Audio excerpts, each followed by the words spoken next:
Bersatulah Indonesia,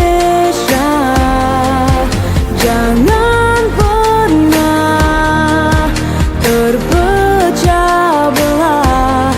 Walau kita berbeda, walau kita tak sama, Radio Republik Indonesia, kita Indonesia sesungguhnya.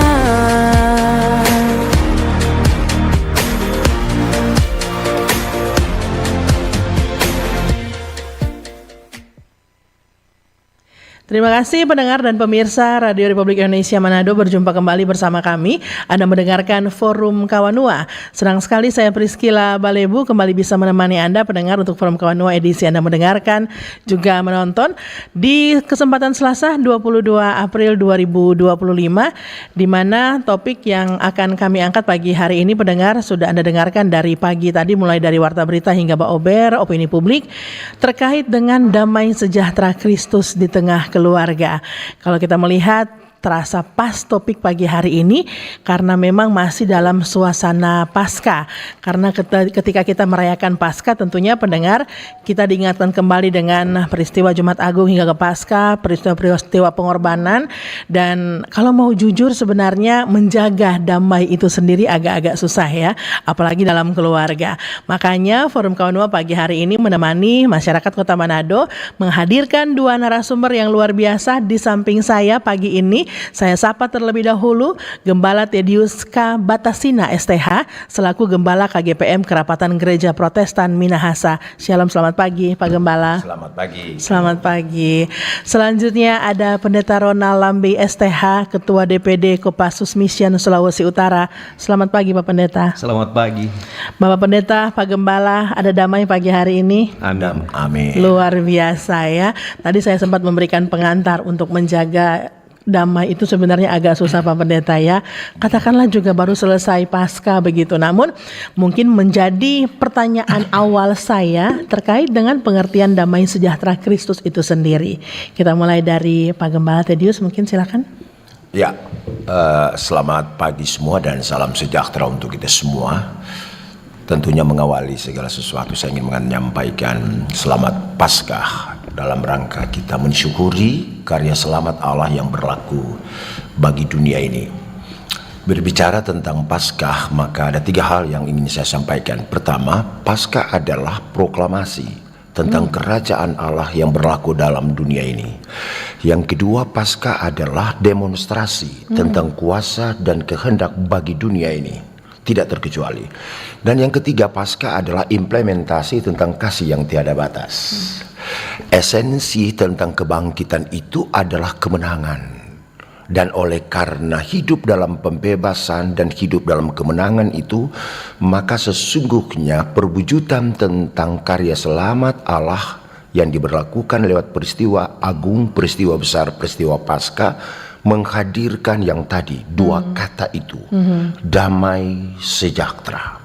Artinya bahwa proklamasi, demonstrasi, implementasi karya selamat Allah bagi dunia ini menghadirkan ada sebuah zona kehidupan yang berbeda dari sebelumnya. Zona kehidupan yang tadinya terkungkung, terpasung, terintimidasi, terdiskriminasi dalam sebuah realitas perilaku dunia, lalu ada karya selamat yang membebaskan dan memberikan peluang sekaligus mengekspresikan bahwa ada tindakan penyelamatan dalam rangka penghapusan dosa demi untuk supaya dunia segala isinya menikmati apa yang disebut damai sejahtera. Sebetulnya damai sejahtera mau menceritakan dan melukiskan, menggambarkan tentang situasi kondisi konkret, yaitu suasana, tapi bukan hanya suasana relasi, interaksi, komunikasi antar manusia, tetapi paling penting adalah suasana batin. Jadi bicara tentang feel, perasaan, berbicara tentang suasana kebatinan setiap orang. Makanya kita butuh suasana damai sejahtera. Nah, kenapa butuh suasana damai sejahtera? Karena suasana ini yang kita harapkan. Kita akan diberikan peluang, kita akan diberikan suasana dan kesempatan untuk hidup. Dia akan bernilai, berarti, bermakna kalau ada damai dan sejahtera. Oke. Situasi real mau menggambarkan tanpa damai sulit kita berekspresi, dan tanpa sejahtera betapa berat kita mau mengungkapkan sebuah perasaan yang menyenangkan. Baik. Nah, Pak Pendeta, mungkin ini tadi sudah disebutkan sebagai pengantar begitu ya, sudah sangat lengkap, kurang lebih pasti sepaham begitu. Namun bisa menambahkan sedikit, lantas juga Pak Pendeta Ronald sedikit tadi pas di opini publik ataupun bahkan di Ober ya, kami sempat membahas terkait topik ini adalah pengertian damai sejahtera menurut masing-masing orang beda. Namun tadi sudah diberikan pengantar terkait dengan damai sejahtera Kristus. Nah, apa yang membedakan, lantas juga seperti apa menambahkan sedikit? Iya. Kalau kita berbicara Paskah, berarti berbicara tentang kematian serta kebangkitan daripada Kristus Yesus. Yesus mati di 33 Masehi, berarti dia mati di abad 1 Masehi. Nah, di situ kalau lewat pengorbanan Tuhan Yesus di kayu salib, sehingga kita sebagai manusia dilepaskan daripada hukuman maut. Karena Roma 3 ayat 23 mengatakan, karena semua orang telah berbuat dosa dan hilang kemuliaan Allah. Cara satu-satunya agar manusia itu bisa selamat, Allah mengutus anaknya yang tunggal, yaitu Yesus Kristus. En arche en hologos, kai hologos en prostoteon, kai theos en hologos, itu dalam bahasa Yunani. Yohanes 1 ayat 1, pada mulanya adalah firman, firman itu bersama-sama dengan Allah dan firman itu adalah Allah. Yohanes 1 ayat 14, firman itu telah menjadi manusia.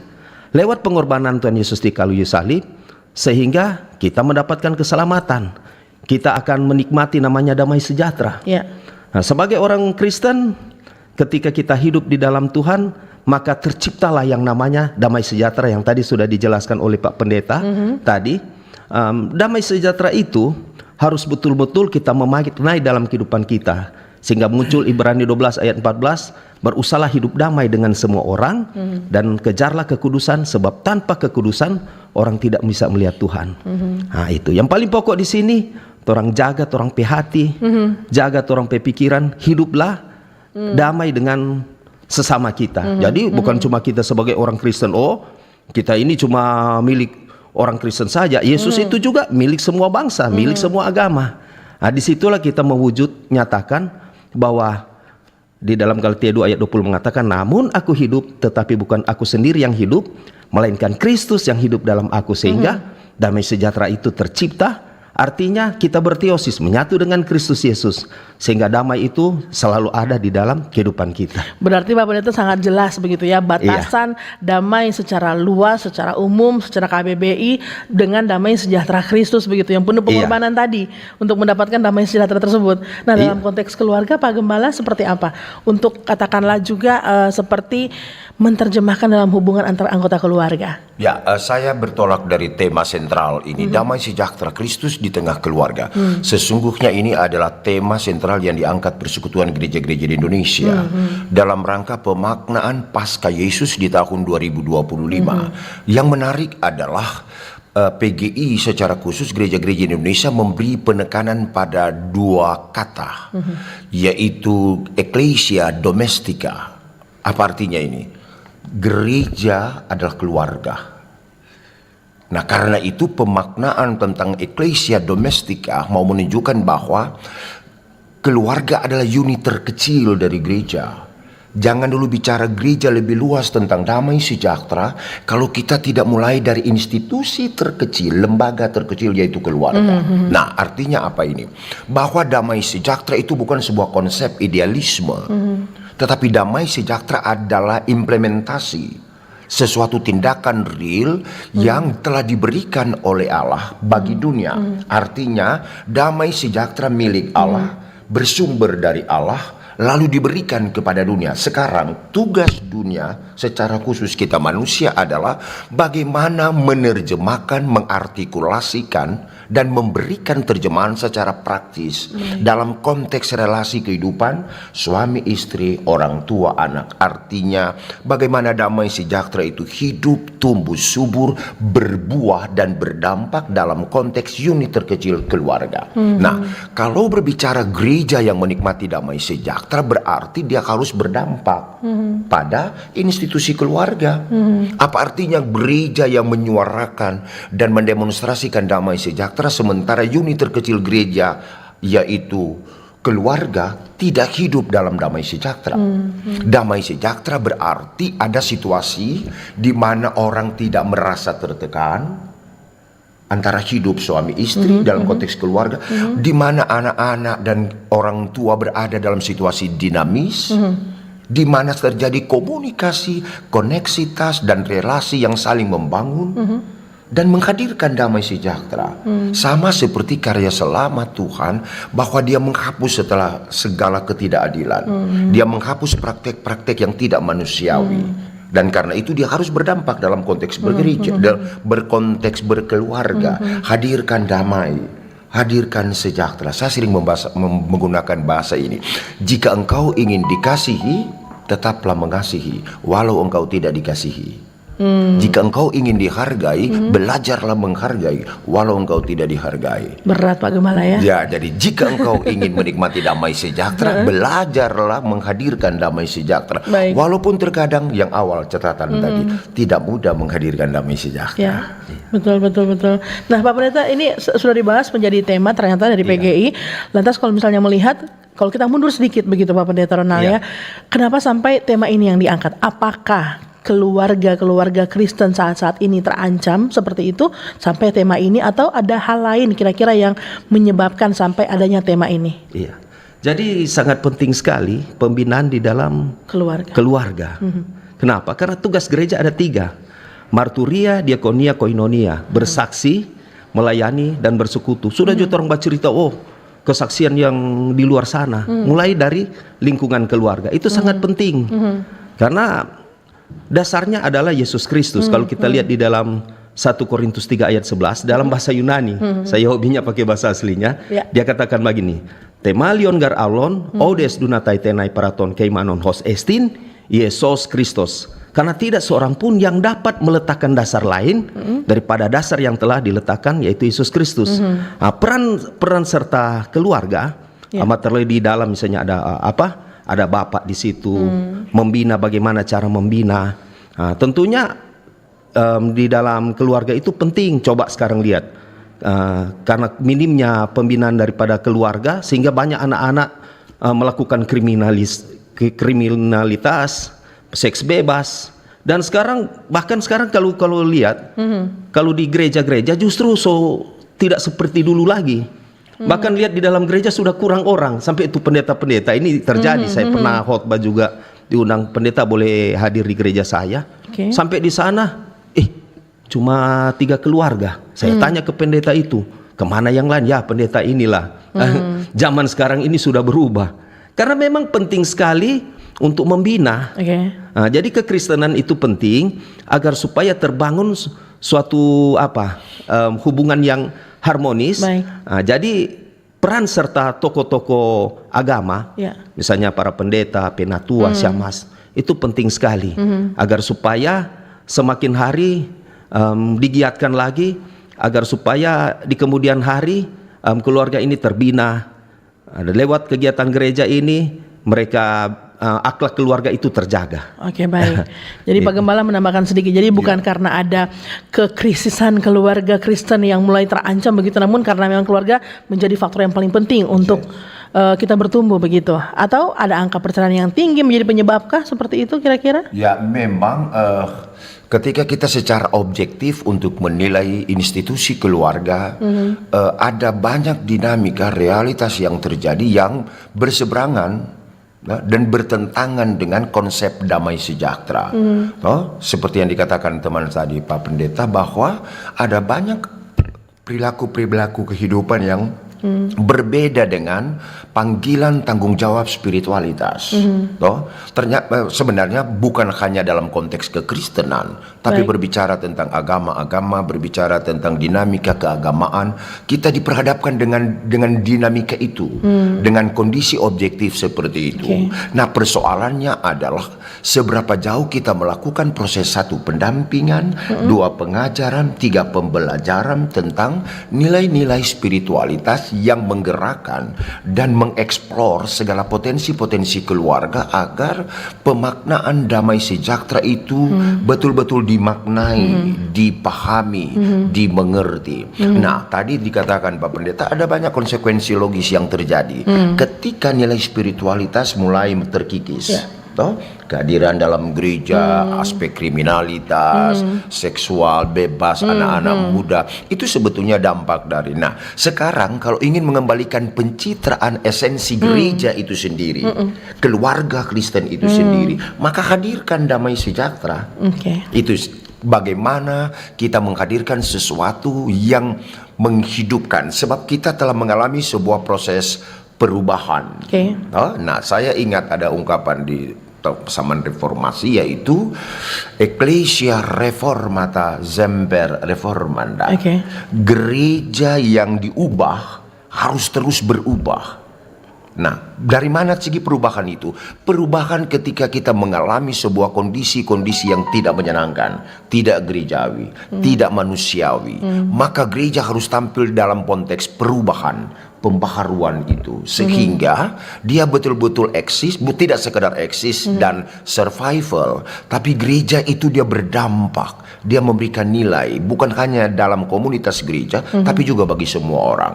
Dan pemaknaan tentang aspek panggilan gereja, dia tidak dibatasi pada dinding-dinding panggilan bergereja, tapi juga dia harus berdampak pada komunitas keagamaan, komunitas pluralitas yang lebih jauh. Baik, itu dia pendengar juga pemirsa RRI Manado, cukup lengkap apa yang disampaikan oleh narasumber saya pagi hari ini, yang mungkin bisa mengundang Anda bertanya terkait dengan topik damai sejahtera Kristus di tengah keluarga.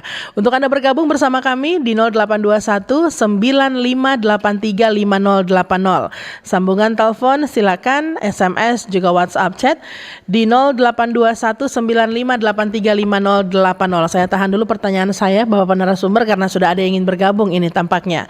Halo, selamat pagi Forum Kawanua. Selamat pagi. Dengan Shalom. damai di hati, dengan siapa? Selamat Paskah. Selamat Paskah. Dengan Ibu Naeman Ibu Naeman, di mana Ibu Naeman? di Jalan Pumoro 8. Jalan Pak Pumoro. Pendeta T di Batasina dia Ya, tahu. Ibu Neman. Baik. Selamat berkudapa. Silakan. Pak Kudapa di Panjara. Pertanyaannya. Orang pelayanan di sana kan. Baik. Selamat Paskah ya, Selamat Pak Pendeta Paskah. berdua. Iya. Oke. Ini luar biasa ini topik hari ini kan. Kita pikir-pikir begini. Ya Pak Solema tuh pasca baru ada ini pendeta dua hadir ya. sebelum Jumat Agung sebetulnya mesti ada persiapan, tapi dorong kasih keluar tuh topik silat. Sudah. Berarti biar Jo, mesti ikut itu para. Oke. Pasca Bu Naiman ya. Ini boleh melawan. Langsung. Oke, jadi ini pasca ini apa menyangkut dengan keluarga kan, yaitu kemenangan Kristus mati di kayu salib, ya, untuk menebus orang pedosa, tapi orang mati karena orang pedosa, toh begitu. Pak Pendeta, kita mau bertanya, ini sekarang ini di medsos banyak sekali hamba-hamba Tuhan, baku marah dong, baku ejek di situ. Aduh bagaimana kok bagaimana mau jadi berkat Pak jemaat? Baik. Sedangkan Torah ini hamba-hamba Tuhan jadi teladan buat jemaat, buat masyarakat. Apalagi dalam keluarga. Mau jadi berkat bagaimana tuh keluarga? Kalau papa mabok, papa ada baroko, papa sementara barugel, apa yang dia mau nasihati nih keluarga ini? Ya? Baik. Dan jadi pertanyaan ini solusinya apa Pak Pendeta? Baik. Sebagai paling Pendeta jawab berdoa aja no. Itu aja. Apa Pak Pendeta? Baik. Apalagi sekarang Pak Pendeta ini narkoba. Aduh, dapat takut. Narkoba, korupsi, ya, bukan cuma rakyat biasa sampai pala hamba-hamba Tuhan. Ya, semua ini memang Tuhan ada izinkan orang alami. Baik. Tetapi orang yang boleh menghakimi siapapun dia. Amin. Ya, jangan orang balas tuh kejahatan dengan kejahatan, orang balas kejahatan dengan kebaikan. Semua yang terjadi saat ini orang menjadi pelajaran buat orang semua, kan? Okay. Karena orang ini manusia terbatas. Jadi Pak Pendeta jawab tuh tadi, Jono bagaimana tadi jawaban? Begitu Jon. Itu aja. Selamat pagi, berkati. Terima Shalom. kasih, Tuhan berkati. Shalom. Ibu Naiman yang ada di Jalan Pemoro. Sambil menunggu lagi untuk Anda yang ingin bergabung bersama kami, menantikan WhatsApp, chat, juga SMS yang Anda kirimkan pendengar di sambungan telepon juga 082195835080. Di belakangnya Ibu Naiman. Halo, selamat pagi. Halo, selamat pagi Priscila. Forum Kawanua, selamat pagi. Siapa di mana? Salam. Shalom, siapa di mana? Dengan Pak Sartono di Kombos. Pak Sartono. Silakan Pak Sartono. Iya, mau tanya tolong ke Pak Pendeta ini. Pendeta, Ya. gereja itu kan biasanya orang kalau nanti masuk gereja baru dikatakan iman, orang beriman. Ini gereja ini kan pimpinan. Apakah gereja ini sebagai pimpinan tertinggi agama dan sebagai orang iman yang tertinggi dan gereja itu jauhnya. Apakah itu bagaimana itu?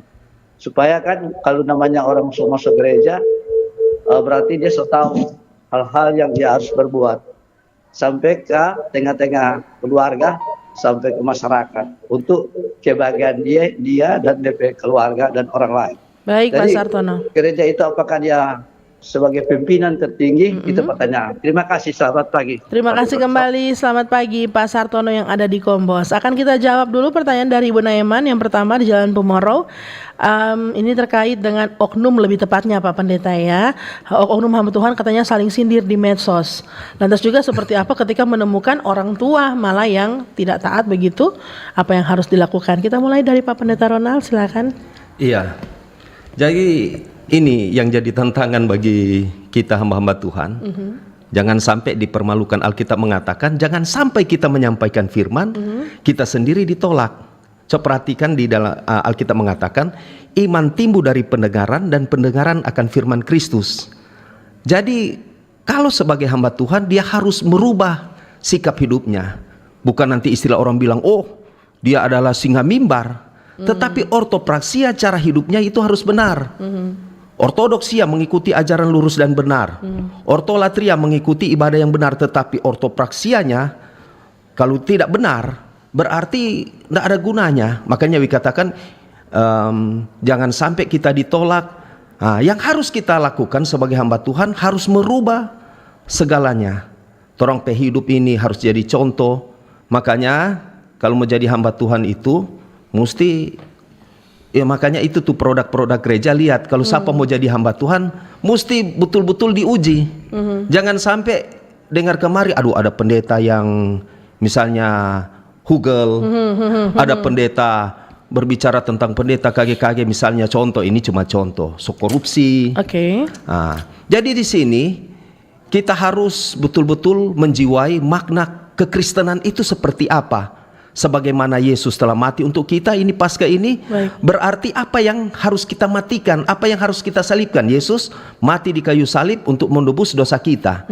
Perhatikan di kitab Galatia 5 ayat 24. Barang siapa mengatakan bahwa ia di dalam barang siapa menjadi milik Kristus Yesus, dia harus menyalibkan keinginan daging dari segala perbuatan hawa nafsu dan keinginan.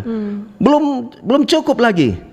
1 Yohanes 2 ayat 6, barang siapa mengatakan bahwa ia di dalam dia, ia di dalam Yesus Kristus, ia wajib hidup sama seperti Kristus telah hidup. Berarti harus betul-betul menampakkan bahwa cermin Kristus ada di dalam kehidupannya.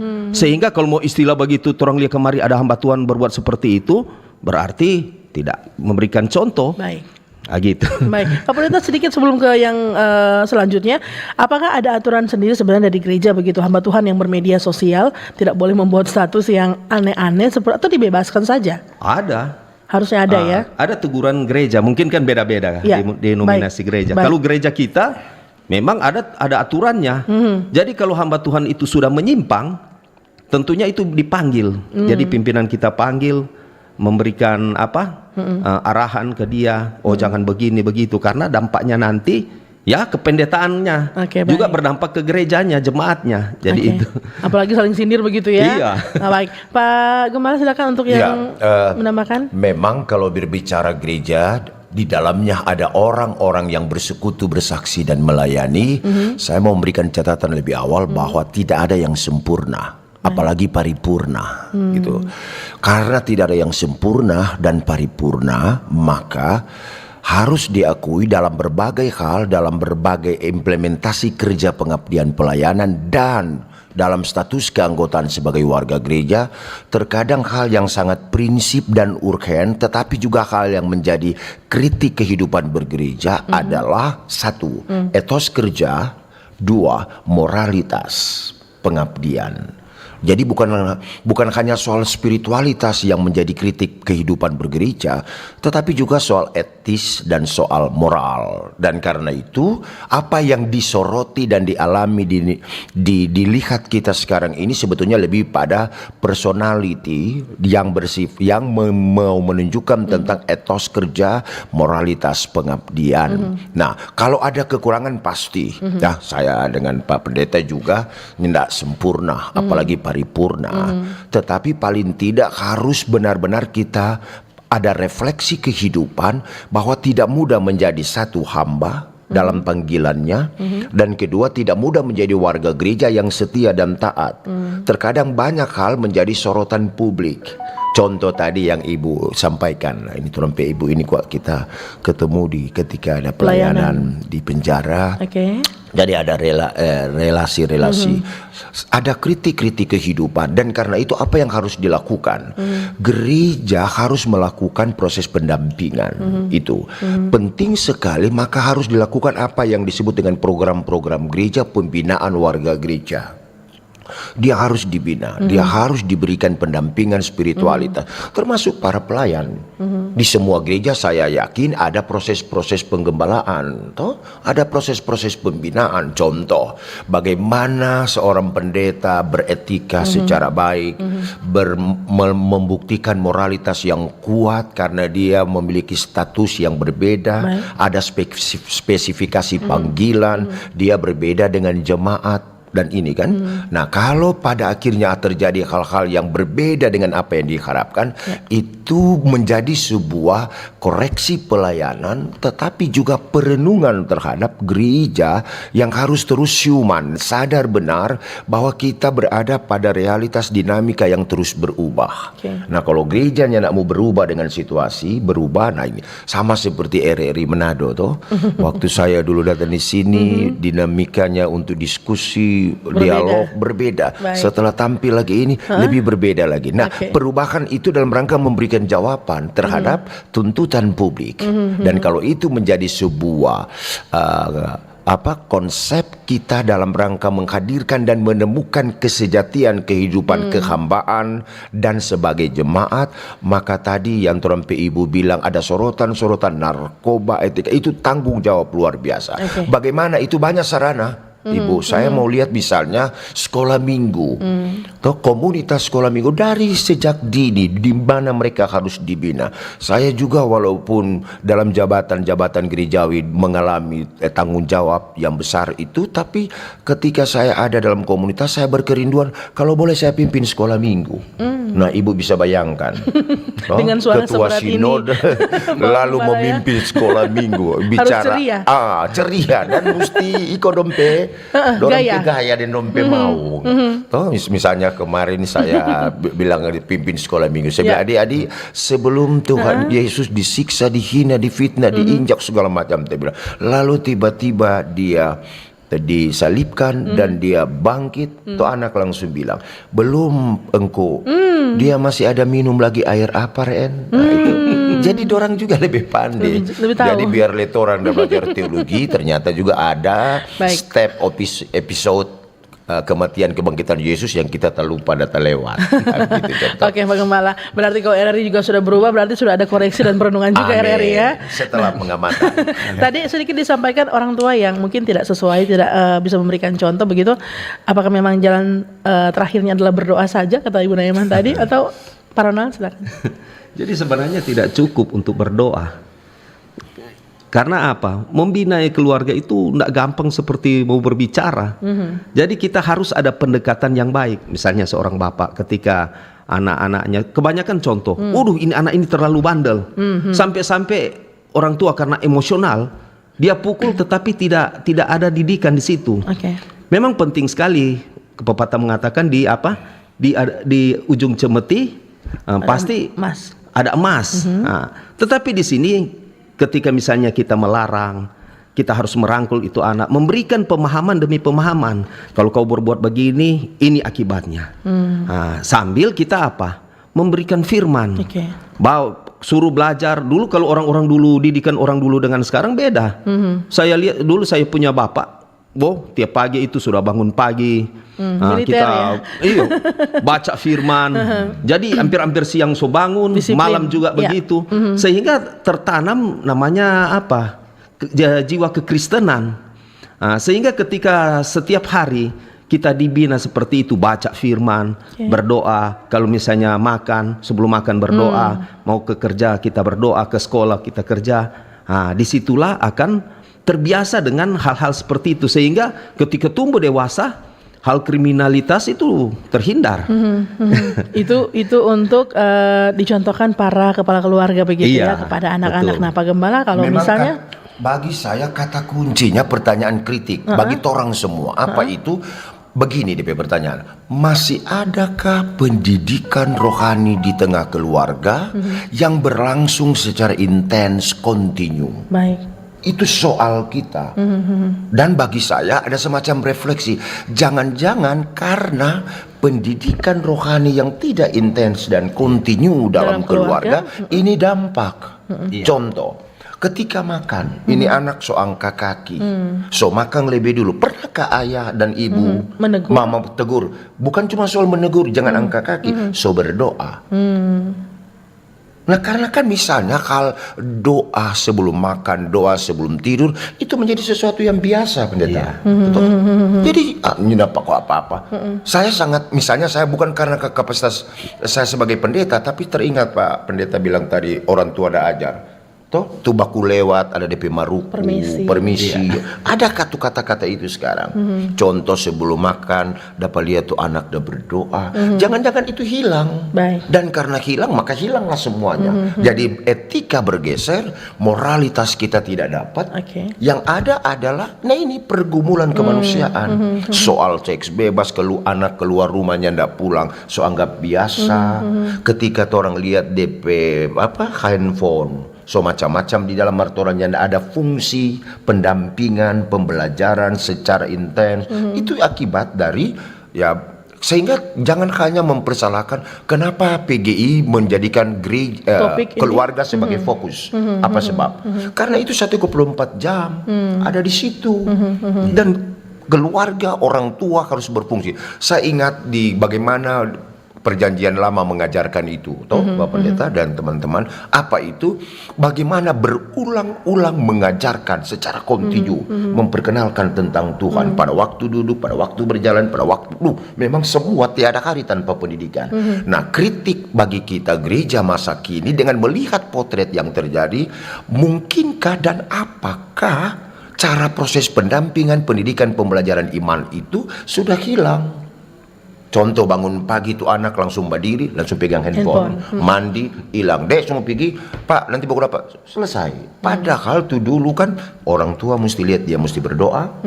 Habis berdoa dia mandi, siapkan DP baju apa semua makan. Orang tua dijaga, berdoa. Sebelum pergi ada tradisi cium tangan, tion di testa. Baru ada ungkapan salam leto. Bye-bye di jalan, sekolah pandai-pandai. Nah, tradisi pendidikan pengajaran ini jangan-jangan kita sirna sekarang. Baik. Sehingga dampaknya kurang bagus. Jadi seharusnya Pak Gembala, pendidikan rohani yang intens dalam keluarga ini dimulai sedini mungkin. Karena Harus. hal-hal tersebut biasanya kita alami saat masih kecil. Ketika sudah beranjak dewasa, remaja, pemuda, Sudah lepas. orang tua sudah tidak pernah menanyakan lagi begitu ya. Nah, namun tadi yang menjadi pertanyaan Ibu Naeman, bagaimana ketika kepala keluarganya yang pangmabo katanya dalam hal ini. Nah, apakah anak-anak bisa berdoa ataupun bahkan bisa melakukan hal yang lain? Mungkin pergi ke Pak Pendeta dan Pak Pendeta tolong tegur akan kita Papa. Bisa begitu Pak Pendeta? Kira-kira silakan. Ya, ini banyak terjadi. Kebanyakan banyak juga tuh yang teman-teman saya yang dia bilang, aduh pendeta tolong doakan apa saya punya suami. Dia sudah mabuk, sudah hancur semua tuh barang semua. anak-anak sampai lari. Ada juga yang anak-anak yang minta Pak Pendeta datang ke rumah. Napa Pak sudah Ini mengamuk. sering terjadi terhadap pendeta ya. Cara satu-satunya saya buat satu pendekatan. Oke. Panggil tuh bapak itu, sang bapak bicara dulu biasa-biasa belum ke firman. Kemudian saya tanya, kalau Brur masih begini terus, bagaimana bisa menciptakan keluarga yang baik? Coba contoh, Brur bilang, jangan merokok, sedangkan Brur merokok. Setiap hari kalau kita ciptakan hal semacam itu, lama-kelamaan akan jadi bumerang bagi keluarga. Mereka akan capa Brur itu akan lebih parah. Kita kasih konseling ke dia. Akhirnya kita belajar firman sama-sama. Memang kalau nak sakit, kebanyakan yang terjadi nanti masuk rumah sakit sedua selang di hidung baru, pendeta tolong pendeta. Dulunya panggil ibadah, aduh pendeta gampang pendeta nanti dulu. Marso tegur pada dia, tetap mau panggil ibadah nih mau. Akhirnya apa yang terjadi? Nanti dua selang sudah di hidung sudah mulai tetet, mulai satu-satu bernafas. Pendeta tolong berdoa sama saya pendeta. Saya mau bertobat. Itu ada cara juga Tuhan. Ada kalanya kan dikatakan begini, manusia boleh merencanakan, tetapi Tuhanlah yang menentukan. Kita sebagai hamba Tuhan mesti kuat berdoa juga. Doakan dia supaya Tuhan merubah kehidupannya, sehingga dia kembali ke jalan yang benar. Baik. Sampai istrinya bilang, aduh pendeta kasih banyak pendeta. Napa bapak mulai merubah, nak jam minum, mulai minta beli baju baru untuk masuk gereja. Jadi ada hal-hal yang tidak masuk akal, ternyata Tuhan bekerja di saat yang tidak masuk akal juga. Baik. Karena apa? Memang hamba Tuhan perlu berdoa. Jangan andalkan kekuatanmu sendiri, jangan andalkan dirimu sendiri, andalkan Tuhan. Makanya kita sebagai hamba Tuhan harus persiapan. Baik. Kalau kita tidak ada persiapan, misalnya ada orang tiba-tiba tuh bapak itu okutisme, dia dirasuki oleh setan. No, kalau kita tidak hidup benar, sama dengan tadi pembahasan tadi. Bagaimana kita sendiri melakukan hal kejahatan, ketika kita tumpang tangan berdoa, bukan mengalami kuasa kesembuhan, kita yang sendiri diserang oleh kuasa gelap. Dalam kekristenan ada dua roh jahat. Ada yang pertama prematon akartaton, itu membuat orang bisa kesurupan, kerasukan, itu setan itu menyerang langsung. Nah itu gampang kalau kita beriman. Kita misalnya dalam nama Tuhan Yesus ya bisa keluar. Prematon porneros membuat orang merusak moralnya, porno. Jadi ini yang paling sulit karena orang ini dalam keadaan sadar. Cara satu-satunya adalah berdoa, bina dia. Tetapi ingat kembali lagi, hamba Tuhan harus hidup benar. Karena jangan sampai dong bilang begini, tuh pendeta sana datang betul dia berdoa. Kenapa tadi malam tuh orang sama-sama minum? Jadi harus sesuai. Baik. Pak Gembala ini mungkin cuma catatan tadi. Saya tetap berharap pemulihan itu harus pemulihan holistik. Baik. Jadi dia pemulihan secara bersama-sama. Jadi contoh, jangan-jangan ini istri minta Pak Pendeta supaya DP suami bertobat dari mabuk, tapi DP istri itu tidak pernah berdoa per DP suami. Baik. Jadi harus ada semacam proses pemulihan yang bersifat holistik.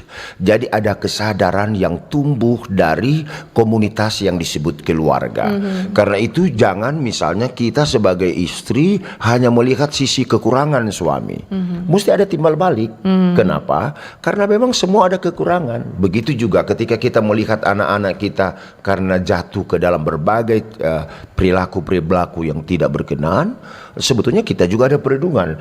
Jangan-jangan kita dalam aktivitas kerja kehidupan ini tidak ada supporting, sistem supporting spirit bagi anak-anak kita untuk bergaul akrab dengan Tuhan. Contoh tadi itu Ibu Sulaiman bilang tadi, mau suruh masuk gereja, dia sendiri jangan masuk gereja. Jadi sebetulnya sistem itu harus dihadirkan dan lahir dalam kesadaran secara personality. Jadi misalnya kalau suami ya soal aktivitas peribadatan, istri proses pendampingan dan peribadatan secara maksimal, anak-anak berada pada konsep kesetiaan, ketaatan, kedengar-dengaran dan seterusnya. Sebab damai sejahtera itu sehingga pada akhirnya damai sejahtera itu dia tidak hanya dimiliki oleh satu orang, Misalnya karena istri rajin berdoa cuma dia enggak, tapi harus holistik. Makanya kalau ada pergumulan dalam konteks keluarga, dia harus ada pemulihan secara holistik. Baik. Dia tidak boleh berdiri sendiri. Oke, baik. Kita ke pertanyaan selanjutnya. Sudah cukup lengkap tadi Ibu Naiman ya. Semoga cukup puas dengan jawabannya. Kita ke Pak Sartono yang ada di Kombos. Pertanyaannya cukup simpel. Apakah gereja sebagai pimpinan tertinggi di agama Kristen? Seperti itu. Pak Pendeta Ronald, silakan mulai. Gereja dalam bahasa Yunani disebut eklesia, persekutuan orang-orang kudus. Tadi saya sudah sebutkan ada 3 tugas gereja: marturia, diakonia, koinonia, bersaksi, melayani, bersekutu. Jadi pertanyaan tadi, apakah gereja adalah pimpinan yang tertinggi? Kepala gereja adalah Yesus Kristus. Tubuh Kristus adalah jemaat. Jadi yang paling tertinggi adalah Kristus itu sendiri sebagai kepala gereja. Seharusnya gereja itu, sampai orang bilang begini, pendeta tunggu dulu. Kenapa sekarang kita lihat sekarang gereja so berpolitik? Baik. Bahkan sekarang di dalam tubuh gereja, bayangkan ada orang-orang pemerintah di dalam. Justru sekarang yang menggerakkan gereja ini so bukan hamba-hamba Tuhan, seorang orang berpolitik. Ya silakan sah-sah saja, tetapi kembali ke firman Tuhan bahwa jangan sampai gereja itu cuma wadah untuk hal-hal semacam itu. Jadilah terang Kristus. Karena dasarnya gereja kan tadi, sebab tidak seorang pun yang dapat meletakkan dasar lain daripada dasar yang telah diletakkan, yaitu Yesus Kristus. Dasarnya adalah Yesus Kristus. Sehingga ketika kita menempatkan Yesus Kristus di atas segalanya, maka segala sesuatu itu kita akan dilancarkan. Tujuan daripada gereja itu akan tercapai. Contoh, gara-gara gereja itu sudah ada yang sudah keluar dari jalurnya Tuhan, dengar kemari, so ada perpecahan di tengah-tengah jemaat. Bahkan kalau kita lihat juga ada di Eropa yang ada sudah mulai tutup. Karena memang zaman sekarang itu pasti akan terjadi. Di dalam Kitab Matius kan dikatakan juga kasih akan mulai jadi tawar.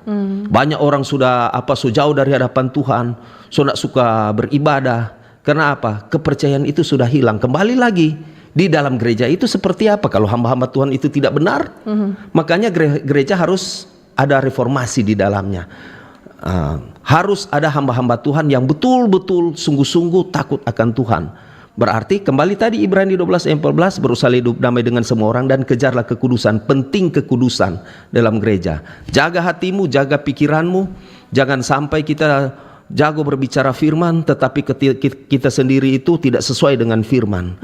Sehingga ketika kita berteosis menyatu dengan Kristus Yesus, hamba-hamba Tuhan itu hidup di dalam terang Kristus, sehingga gereja itu akan hidup nyata. Ini gereja yang sesungguhnya. Sehingga gereja akan bangkit. Baik. Bagaimana menambahkan sedikit? Saya ingat lagu gereja bukanlah gedungnya. Gereja bukan menara. Gereja bukan pintu, tapi gereja adalah orang. Orang di mana mengaku percaya yang tadi dijelaskan, lalu hidup dalam persekutuan, dan sekaligus karena kita adalah gereja dan kita adalah orang-orang yang ada dalam gereja, kita harus ingat identitas status itu bahwa Kristus adalah kepala gereja. Maka kalau pertanyaan tadi bahwa seakan-akan gereja adalah pimpinan tertinggi dan orang-orang yang ada di dalam adalah pimpinan tertinggi, itu keliru. Yang benar adalah Kristus adalah pimpinan. Kristus adalah kepala atas gereja. Itu bahasa paling alkitabiah. Nah, persoalannya adalah kita yang ada dalam gereja harus tahu persis tentang status itu. Jadi baik dia pendeta, penatua, diaken, pengurus gereja, atau siapapun dan seluruh jemaat, status kita adalah hamba. Dia tidak pernah berubah menjadi tuan, apalagi raja.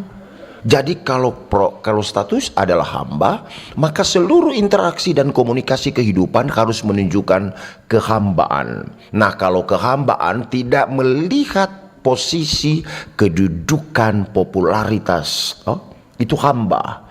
Nah, dia disebut doulos, kan Pak Pendeta? Doulos. Bahasa Belanda tuh bagus, jongos. Baik. Jadi sebetulnya aku dan kau dan kita semua Sama-sama. pegawai RRI adalah jongos, hamba, bukan tuan, apalagi raja. Baik. Jadi kalau dia hamba, maka karakteristik tipologi kehambaan itu harus menjelma dalam berbagai interaksi dan relasi hidup ini. Oke. Belajar hamba. Jadi kalau dia tarik lagi damai sejahtera dalam konteks keluarga, harus memiliki sikap kehambaan. Kehambaan berarti tunduk pada Tuan dan Raja. Oke, baik. Terima kasih Pak Pendeta juga Pak Gembala yang sudah memberikan jawaban yang semoga cukup lengkap untuk Pak Sartono di Kombose ya. Semoga cukup menjawab juga. Kami ingatkan Anda bergabung bersama kami di 082195835080. Terima kasih juga untuk Anda yang sudah memberikan apresiasi dengan meninggalkan komentar di YouTube kami RRI Manado. Kami akan jeda sejenak, tetap bersama kami di kanal Informasi dan Inspirasi. Kanal Informasi dan Inspirasi Pro1. Kanal Kenangan RRI. Bisa Anda dengarkan di aplikasi RRI Digital dan Digital Audio Broadcasting Plus. Jangan lewatkan rangkaian kenangan yang akan kami sajikan untuk Anda. Kanal Kenangan RRI.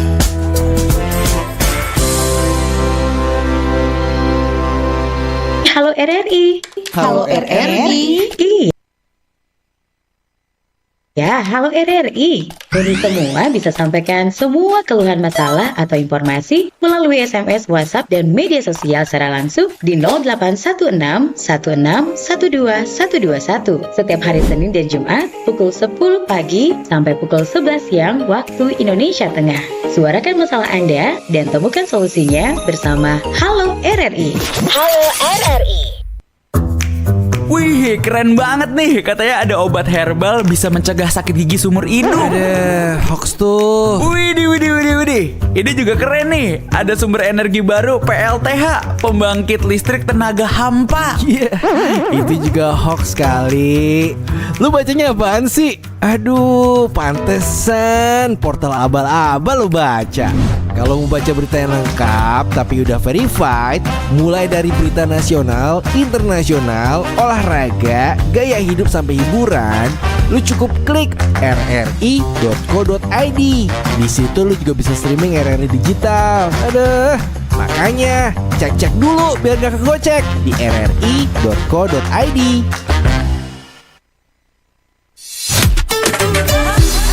Kanal Informasi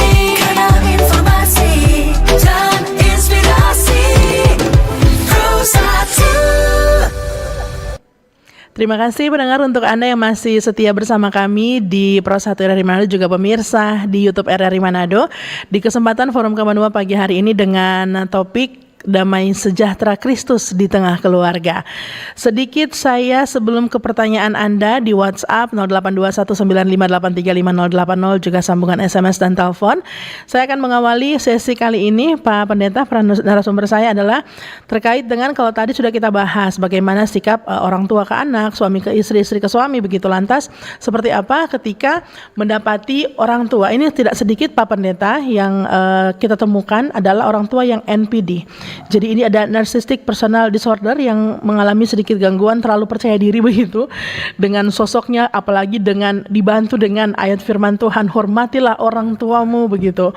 Lantas bagaimana sebagai anak-anak baik yang sudah dewasa ataupun bahkan yang sudah mengerti firman Tuhan menemukan orang tua yang akhirnya tidak sesuai dengan firman Tuhan? Apakah anak tersebut cukup berdoa saja atau bisakah menegur atau seperti apa yang baik menurut Pak Pendeta? Silakan Pak Pendeta Ronald.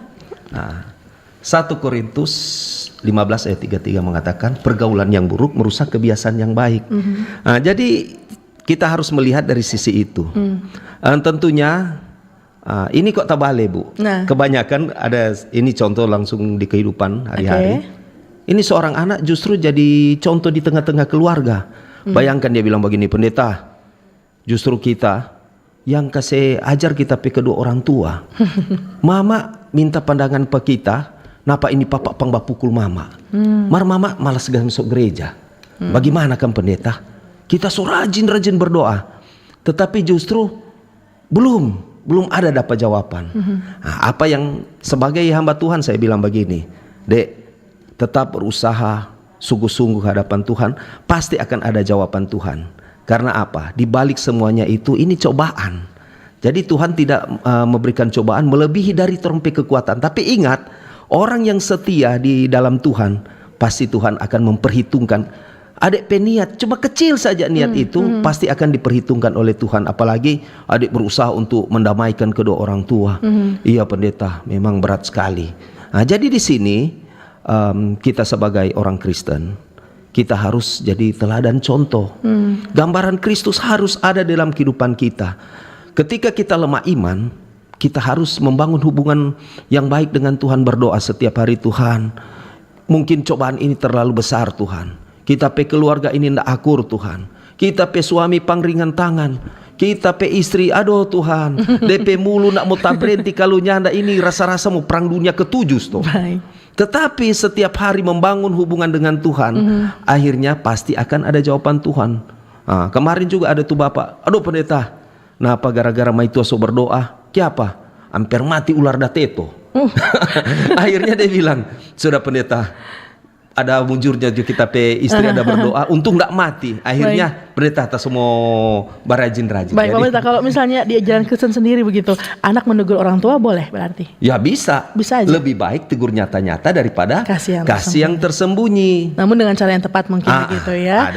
Masih ada kesopanan seperti itu. Pak Gembala silakan menambahkan. Ya, artinya kalau kita mau secara objektif berpikir dalam konteks berkeluarga, sumber konflik kan tidak selamanya dari anak-anak. Tapi juga sumber konflik dari orang tua. Ketika tidak terjadi komunikasi yang harmonis suami istri, itu menjadi sebuah pengamatan bagi anak-anak. Makanya sumber konflik itu tidak selamanya dari anak-anak, tapi juga dari orang tua. Nah, maka yang dibutuhkan adalah bagaimana membangun unit terkecil keluarga itu secara bersama-sama, lalu ada kritik kehidupan bersama-sama. Saya secara pribadi sampai hari ini anak saya paling banyak, paling sering kali memberikan masukan. Contoh, ketika saya berkhotbah, berdoa, toh ada lain kali anak saya bilang, Papa tadi doa panjang, cuma doa makan kok apa, so sampai di ujung surga Papa doa. Coba lihat, itu kritik sebenarnya. Yang sebetulnya kalau orang pakai logika, TP anak ini bukan pendeta, tapi dia berani memberikan solusi bagi seorang pendeta. Tapi harus mendengarkan itu aspirasi yang membangun, itu kritik positif, kritik membangun. Makanya kalau bicara tentang apakah mungkin anak-anak memberikan teguran, ya iya, karena kita berada pada satu komunitas yaitu keluarga. Sebab apa? Tadi saya kembali pada catatan awal saya, tidak ada yang sempurna. Baik. Apalagi paripurna. Baik. Kita ini punya kekurangan, termasuk para hamba Tuhan. Karena itu kita berusaha untuk menuju pada proses kesempurnaan itu. Nah, kalau dia proses menuju, berarti tidak sedikit ada banyak kendala. Tidak sedikit tantangan yang harus dihadapi. Persoalannya, apakah kita survive? Apakah kita konsisten untuk terus memperlengkapi diri, mengubah, membaharui, dan memulihkan hidup ini. Itu soal. Baik, terima kasih Pak Pendeta ya. Selama ini anak-anak yang memendam mungkin mendengarkan langsung, oh tunggu Papa ya. Kita akan melihat apakah ada di sambungan telepon yang ingin bergabung di menit-menit terakhir. 082195835080. Sembari kita bacakan yang ada di WhatsApp. Dari Alia di Pineleng, adakah tips sederhana menghadirkan damai sejahtera di tengah keluarga? Karena tetangga kami sering terdengar cekcok, padahal mereka keluarga pelayan Tuhan. Dan kebetulan keluarga ini pendengar aktif RRI. Semoga bisa mencerahkan kita semua. Terima kasih. Ini teguran yang nyata lewat pertanyaan. Pak Pendeta Ronald silakan. Memang kalau berbicara keluarga, tidak selamanya dong bilang, oh lurus terus. Memang ada lika-liku. Nah, jadi itu pentingnya kita memperkuat hubungan keluarga yang baik. Nah, jangan sampai dong bilang istilah begini, waktu belum kawin, kata-kata indah, tetapi setelah kawin, dong bilang, aduh nak baku cocok ini. Nah, bahkan lebih parah lagi, apalagi kalau dia sesama hamba Tuhan. Ada contoh, saya punya teman, ini contoh. Sama-sama melayani Tuhan. Cuma gara-gara ayat salah bicara, jadi permasalahan di keluarga, jadi masalah panjang. Dari ayat kaki-kaki so masalah yang dong so angkat mulai kekurangan kedua belah pihak. Nah di sini jangan sampai kita mempermalukan, karena orang Kristen itu kembali falsafah hidup orang Kristen adalah Alkitab, firman Tuhan. Jadi kita harus belajar sungguh-sungguh, belajar betul-betul lebih dulu. Kita harus memperbaharui kita punya kehidupan. Ortopraksia cara hidupmu harus baik. Mulai kita tumbuh kembangkan. Tuhan, kita ini seorang suami yang banyak kekurangan. Bagaimana cara Tuhan supaya kita ini tidak pang marah, tidak pang ringan tangan di dalam nama Tuhan Yesus. Minta berdoa. Jadi penting berdoa. Siapa bilang tidak penting? Bagaimana kita sebagai hamba Tuhan baru mulai, sedangkan mau pi kerja, istilah mau pi kerja, nggak lupa berdoa. Baik. Jangankan itu, makan saja ambil nasi, ambil lauk, langsung makan tidak berdoa. Pentingnya berdoa supaya hubungan dengan Tuhan itu selalu tetap terjaga. Sehingga apapun yang kau kerjakan, lakukan, pasti akan diberkati. Baik, bagaimana menambahkan sedikit? Bagus Ibu dari Pineleng ini lewat WhatsApp. Saya langsung teringat hidup ini betul Ibu, share and care. Baik. Peduli dan berbagi. Ibu peduli dengan tetangga, tetapi juga berbagi informasi tentang pergumulan kita ini. Saya share and care ini Ibu ini bagus sekali dia. Nah, pertama, ternyata ini kritik kehidupan sebetulnya, bahwa kita tidak sendiri hidup. Kita sebagai makhluk sosial dan hidup dalam keberagaman, termasuk bertetangga tadi. Dan harus ingat ada pengamatan yang dilihat pada kita yang sedang dan sementara berproses dalam hidup ini. Nah, saya berharap kiranya apa yang dikatakan Ibu ini menjadi sebuah kepedulian dalam kehidupan bersama. Nah, catatan saya adalah mudah-mudahan satu gereja, supaya ini trompe Ibu ini boleh mau bilang Pak Pendeta. Sebab saya baca tadi kapasitas keluarga ini yang cekcok adalah keluarga, pelayan. Maka secara institusi ada lembaga, ya, yaitu gerejawi, dan saya yakin Pak Pendeta atau Ibu Pendeta di situ atau pelayan di situ akan melakukan proses penggembalaan. Itu satu. Kedua, tidak salah Ibu sebagai tetangga yang baik untuk saling mengingatkan, untuk saling menegur. Makanya tadi penting itu kata-kata lebih baik teguran yang nyata. Tapi kan yang kita jadi sekarang kan lebih baik tidak usah tegur daripada masalah.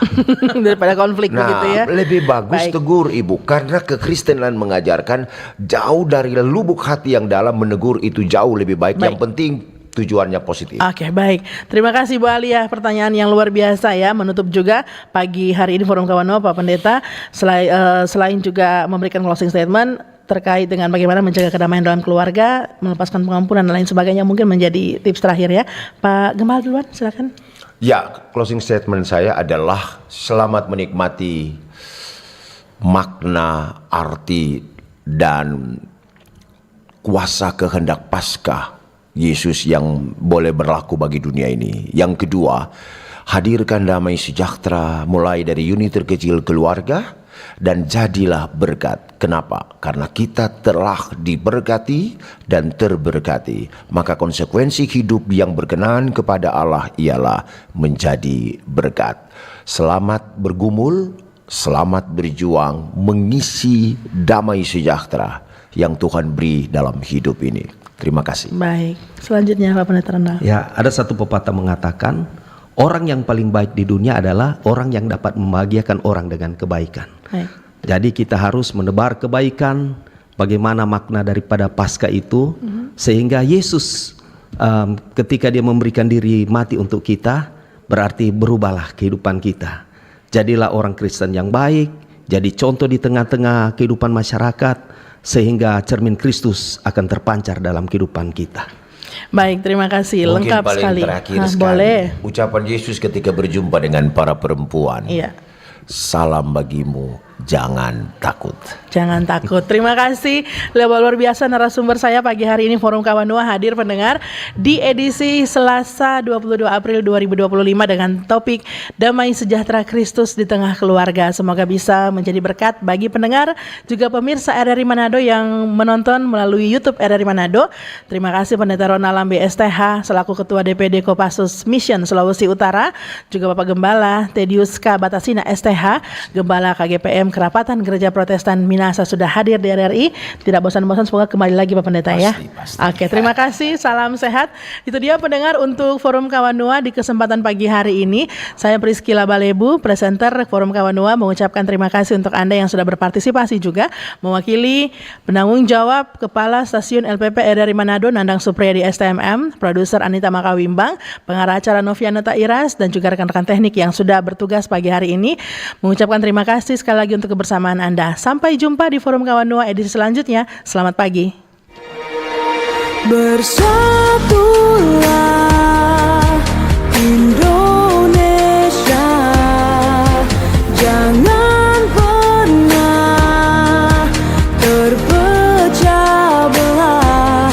Walau kita berbeda, walau kita tak sama, Radio Republik Indonesia, kita Indonesia, sesuai